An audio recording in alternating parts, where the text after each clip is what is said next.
Hello everyone, glad to be back. Today is the 25th of May, now it's 12:30 middle of the day by Moscow time. I'm Levan Gudadze and this is my first update in which I will share all the main news that are making headlines in Russian media outlets and Russian language pages for this moment. There are quite a few very significant developments, and I will start with Crimea, with information from Crimea. According to head of Republic,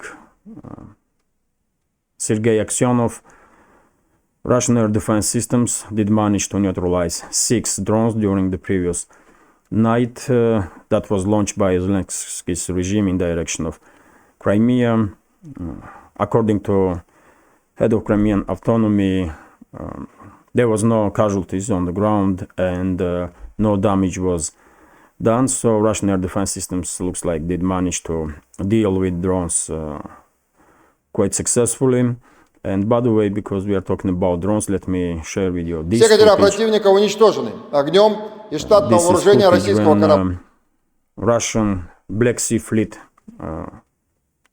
ship Ivan Hurst destroyed one of the 3 naval drones that was trying to attack this ship in the Black Sea yesterday in early hours of the morning. I did share information on my Telegram channel straight away in early hours of morning, but later on we did have the confirmation from Russian Defense Ministry, and we also had this footage that was released by Russian military in confirmation of destruction of Ukrainian naval drones. I guess questions will rise again about how reasonable it is to prolong this grain deal, because Russian Defense Ministry and Foreign Ministry quite a few times stated that Zelensky's regime using grain deal and ships that are going in and out of Ukrainian ports to conduct its marine operations, to conduct its marine drone strikes unsuccessfully mainly, but still. And I guess in 2 months time Moscow will probably refuse to prolong this grain deal, but yet again hard to tell. Let's see how will situation develop. Let me continue. This is TASS News Agency's report, according to which 15 Ukrainian soldiers surrender in Avdeevka direction, which is quite good information, because if you remember, I did say yesterday that probably incidents where Ukrainian soldiers will decide to surrender from now on will take place more often. And just a day after we have this information, I guess in coming days we will see more and more these kind of instances, because best decision Ukrainian militaries can make is to surrender and save their lives. And by the way, it's of course obvious that because at this point majority of Ukrainian soldiers are forcefully mobilized, majority of them are Russian speakers, and majority of them are just Russians, basically. And of course they will use every chance, many of them will use every chance to surrender securely whenever they have such a chance. But it's not always easy, because as you know, Zelensky's regime is using so-called stopping detachments. There's Nazi units that are opening fire in direction of Ukrainian soldiers if they decide to leave positions or surrender. And there were many reports about killings of Ukrainian soldiers by these Nazi detachment units. But yet again, I guess in coming weeks and months we will see hundreds and hundreds, or maybe even thousands of Ukrainian soldiers that will decide, that will make right decision to save their lives and to surrender to Russian side.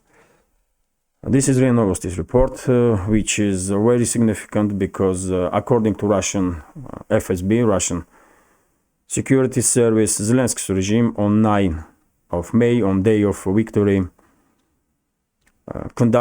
tried to conduct a large-scale terrorist attack against Russian nuclear power plants, and according to RIA Novosti's report, which is based on information that FSB shared with public, Zelensky's regime, saboteurs of Zelensky's regime, did try to destroy 30 high-voltage power lines,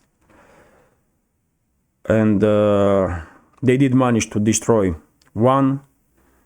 They did plant explosives on many others, but FSB was quite successful to neutralize these saboteurs, and no significant damage was done on the ground. But yet again, this kind of terrorist activity, in this case, which was conducted by Ukraine's military intelligence, once again highlights what kind of regime is operating in Kiev, and what kind of dangers are coming from that regime, not just towards Russia or Russian society, but also towards Europe, because if anything happens with nuclear power plants,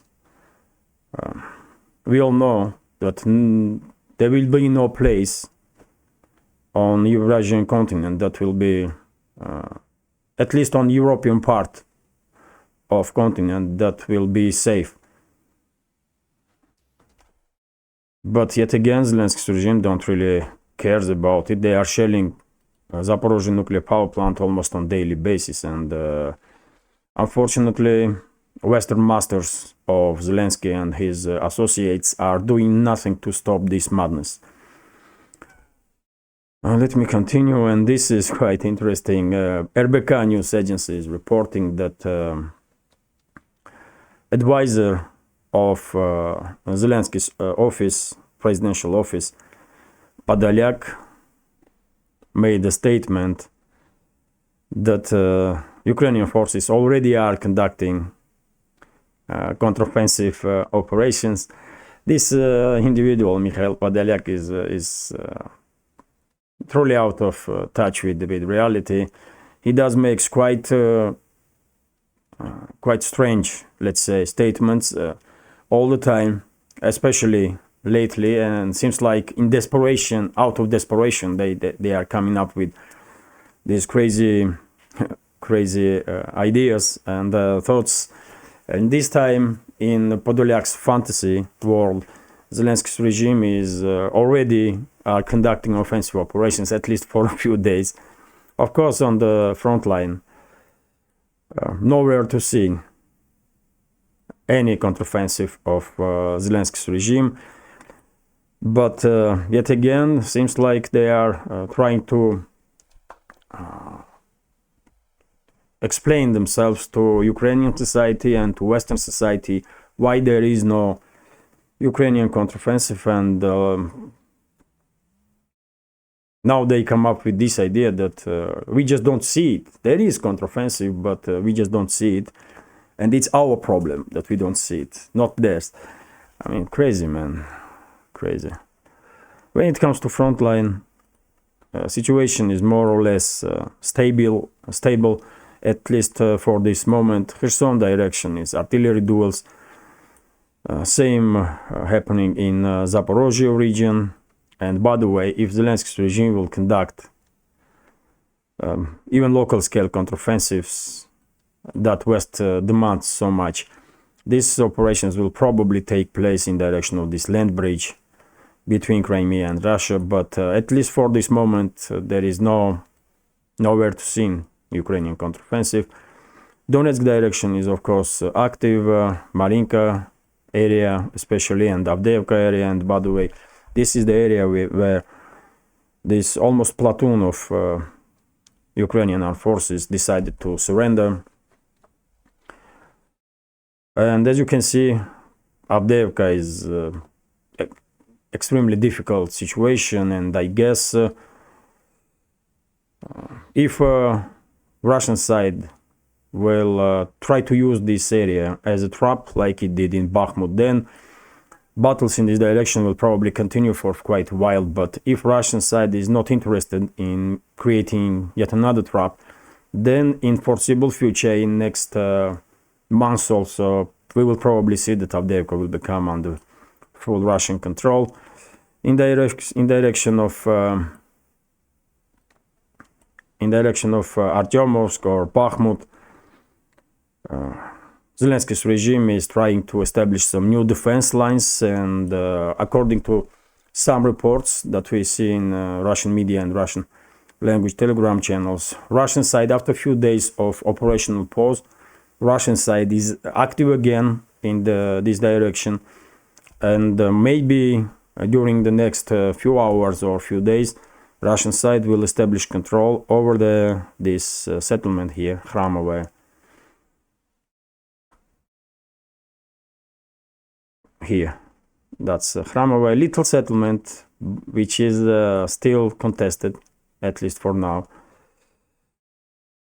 But as you can see, even this pro-Ukrainian map is acknowledging that Russian forces, forward units of Russian forces, are almost inside this small village. So it may be surprising for many that Russian side did start activities in the direction of Chesovyar so soon after Bakhmut was or Artyomovsk was liberated. But if you remember, I was saying that probably Russian side will not lose its time, and it will conduct offensive operations straight away to establish new positions in direction of Chasov Yar, so that eventually this settlement and Konstantinovka will become under full Russian control. And I guess we are gonna see now exactly this. Russian side will probably become much more active in both these directions, Chasov Yar, Konstantinovka, because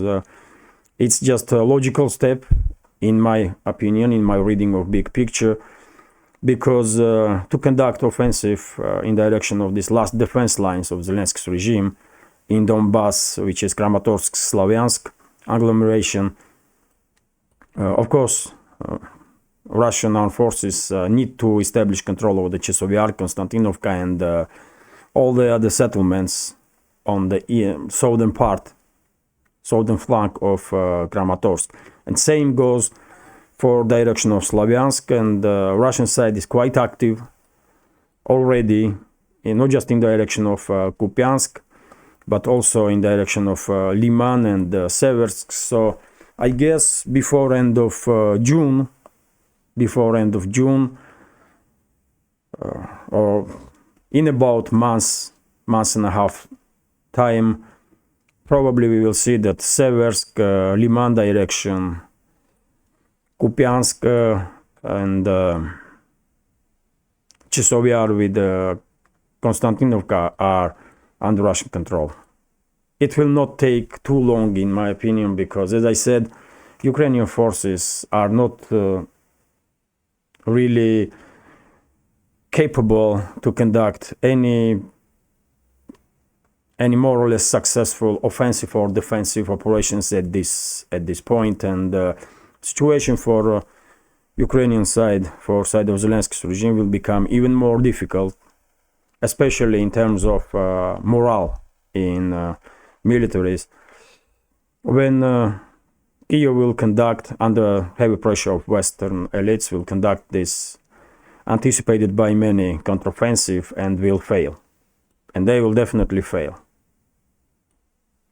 They will be unable to conduct successful, even local scale counteroffensive, when they have no chance and never had the chance to conduct a large scale counteroffensive. In reality, they were just talking about it, like their Western masters, that there will be some large-scale, huge counteroffensive of Zelensky's regime in spring and rest of the crap. But if you remember, I was very skeptical about it from very beginning, and looks like I was right, because spring is almost over, and there is no large-scale Ukrainian counteroffensive, and never will be. And that's it. Let me continue.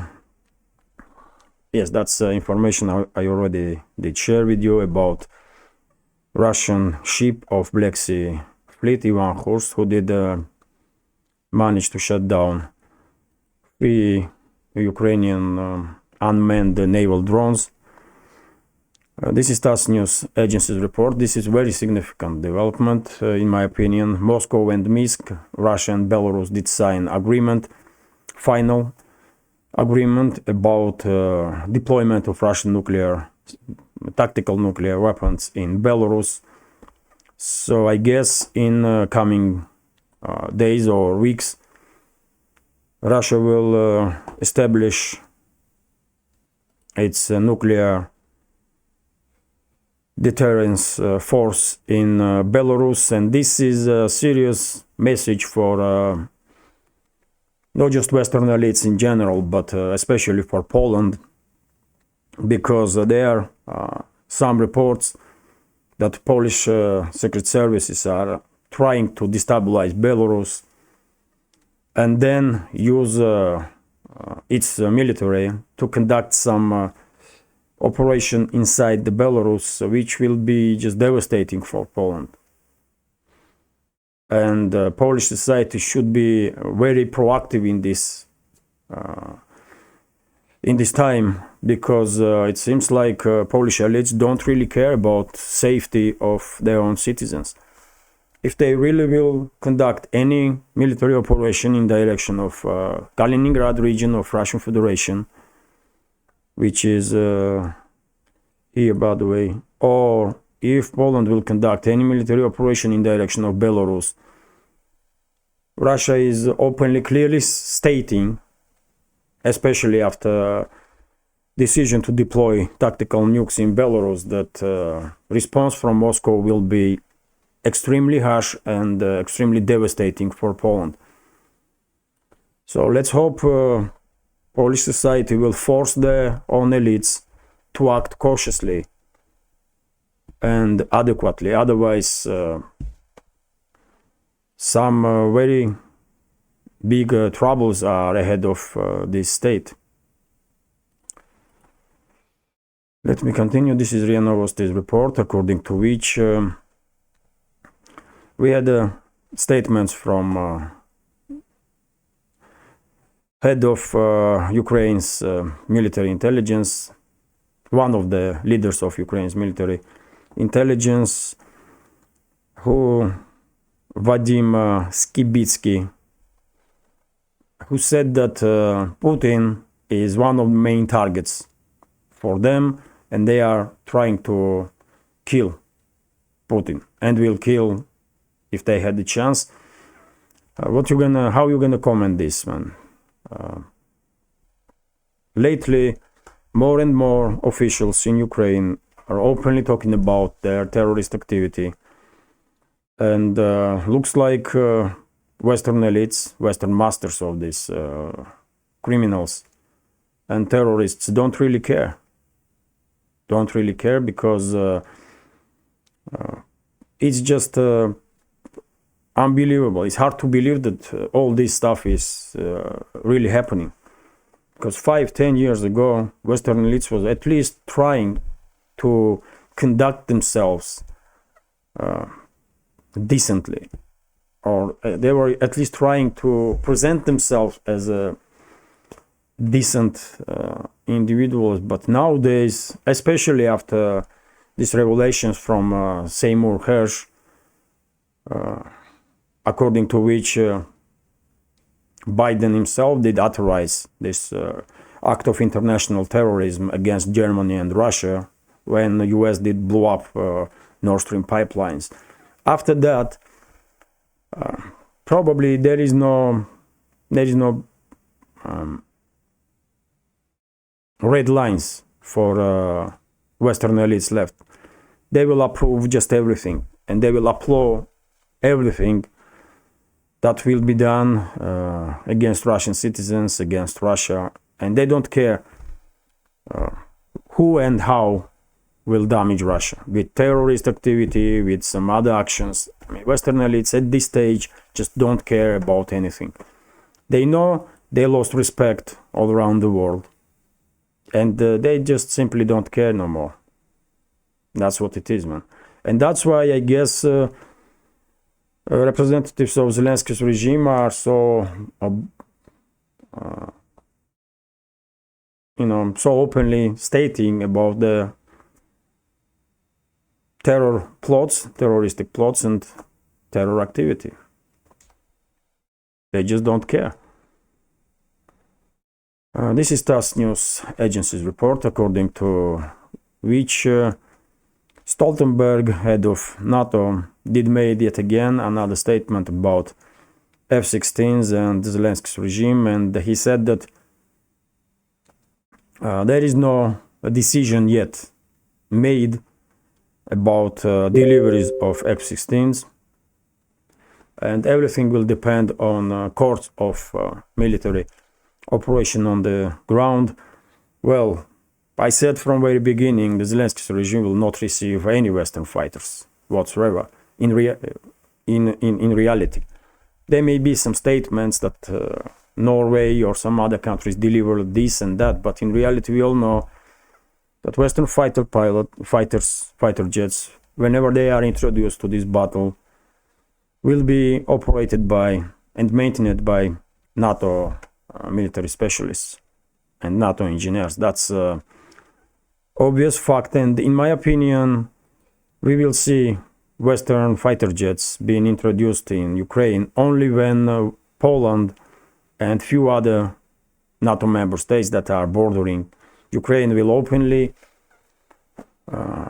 become involved in this conflict. And this will probably happen in next 2-3 months, I guess, before end of summer. And the question is, will these NATO member states, Poland, Slovakia, Romania, and maybe a few others, stay only in the western part of Ukraine and try to impose a no-fly zone with this very same Western fighter jets over the western part of Ukraine, or will they move eastwards and become involved in direct clashes with the Russian side? That's the only question at this moment. That remains unanswered, because I'm 100% sure that in next few months Poland will openly become involved in this conflict, and they will try to introduce no-fly zone on the western parts of Ukraine, at least. And that's exactly at that time we will see introduction of Western planes, Western fighter jets to the battlefield.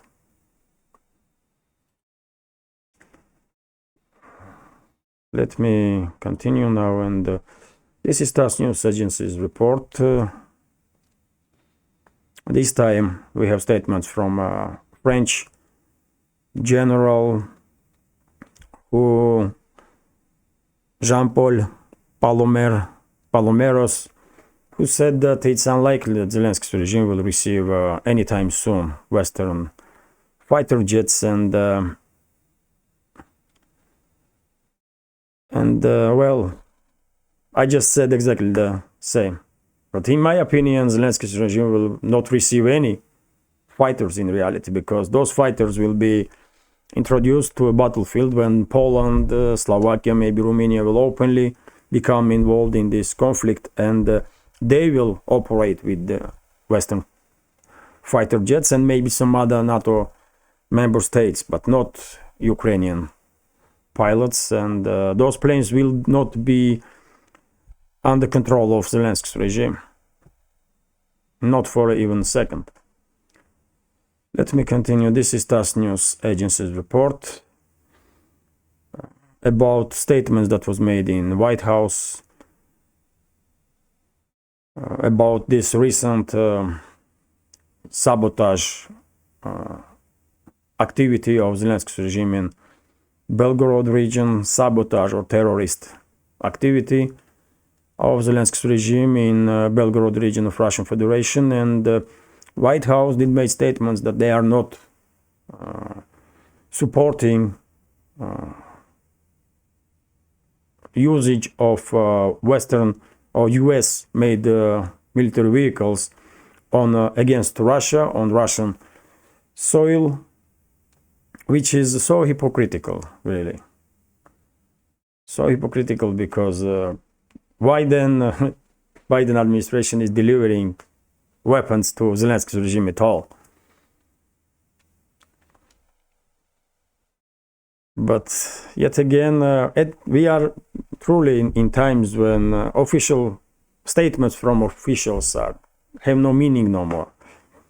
You cannot trust, especially when it comes to Western elites, because I mean they cannot be trusted. And the statements that they are making, it's almost 100% lie. They're constantly lying and time to time contradicting each other or their own selves even. So, as I said, man, Russia needs to achieve decisive victory in this conflict and defeat Western elites. It's important for Russia, it's important for entire world. Because it's too clear for everybody, I guess, that main danger for world coming from Western elites.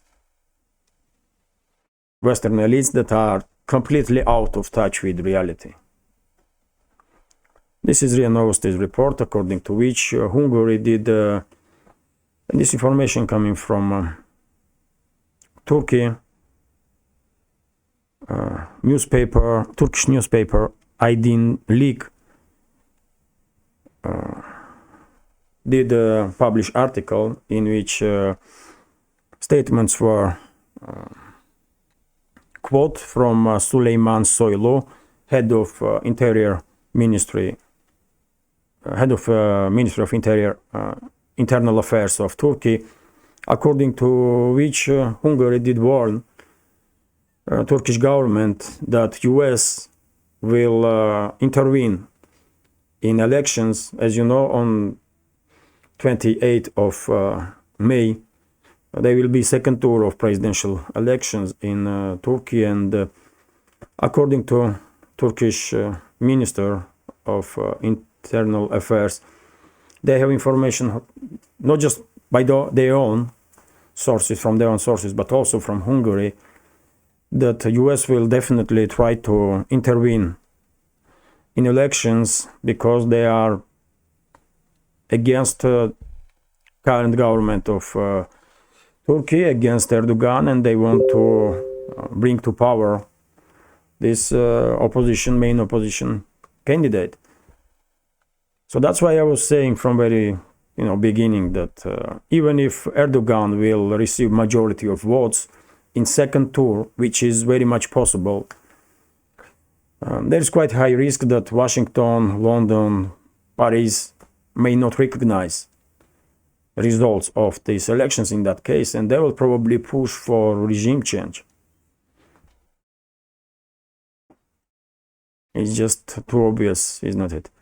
And this is RIA Novosti's report, according to which Georgian Prime Minister Irakli Garibashvili once again spoke about relationships between Russia and Georgia, and he said that despite Western pressure to impose sanctions on Russia, Georgia is not going to do so because it will be devastating for Georgian economy, and it will not serve any interests of Georgian citizens, which is absolutely true, absolutely true.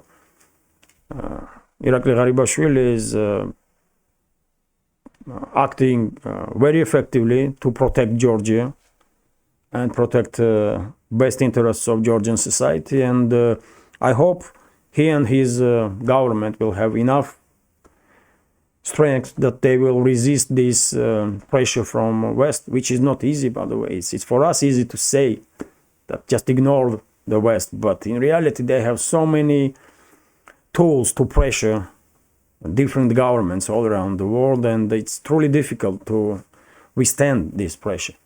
But for this moment, at least, we are seeing that current Georgian government under leadership of Irakli Garibashvili definitely are very effective to protect Georgia and the best interests of Georgian society. And by the way, in continuation of this topic, we have statement also from chairman of ruling party in Georgia, which name is Georgian Dream.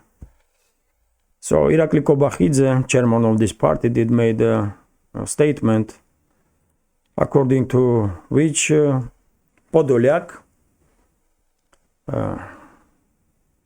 who is Zelensky's chief advisor, spoke directly to Georgian side about opening the second front in Georgia against Russia.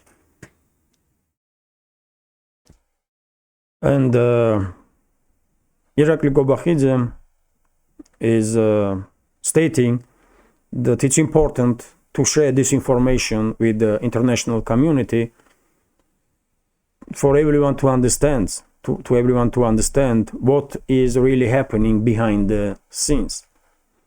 And he once again said about interests of Georgia and Georgian citizens, and basically his statements are in full agreement with statements of Georgian Prime Minister that current government of this republic are not intending to do anything about strategic interests of Georgia, and they will not impose sanctions on Russia, which is absolutely right decision. If Washington wants to impose sanctions on Russia, let them do so. Why other countries have to pay for these crazy and criminal ideas and actions of Western elites? And this is going to be last update for today. RT is reporting that about some doomsday scenarios that have been circulating in media, even about some global market crash and rest of it, and all this stuff is because of this topic of possible default of US, which will not happen. And probably what these media outlets and experts are now doing is they just bringing attention to themselves by talking in extreme terms that there will be some worldwide market crash, there will be disaster and this and that when US will default, when all of them knew perfectly well that US will not default. Just not. In very last day or last hour, Republicans and Democrats will reach agreement to raise ceiling of foreign debt, and that's it. And then Federal Reserve System will start printing yet again another trillions and trillions of dollars, and this will continue year after year as long as the US dollar is main reserve currency in this world. It's just too simple, isn't it? That's why, in my opinion, we should not pay too much attention to those who are almost constantly, stating that the US will collapse now and it will be disaster, not just for US but for entire world. US will not collapse. US will not collapse. US will be okay though. US already has enough problems, especially when it comes to low and middle income households. But if we are talking about general situation in US economy, it's still #1 economy in the world, so it will not collapse. So no need to panic, and I don't understand why these media outlets that do have or had some reputation are pushing this narrative that something dramatic is happening. Why they are scaring people, man? I don't know. They are, clickbait. This is clickbait, isn't it? Typical clickbait. They want attention, and that's it. So this is it for now. I hope you will find this update, relatively short update, really interesting. And if so, please hit that like button, leave some commentary about any topic you like. And if you can, please share links to my videos or my page with your friends on Facebook, Twitter, Telegram, or any other platform that you are active on. That will probably greatly help me to reach wider audience. And if you think this channel is interesting, useful, and deserves to exist in this field of news and political commentary, please consider to support with small donations through PayPal, Buy Me Coffee, or by subscribing to my Patreon page. I will be very grateful for your help. This is it for now. Have a great day and take care.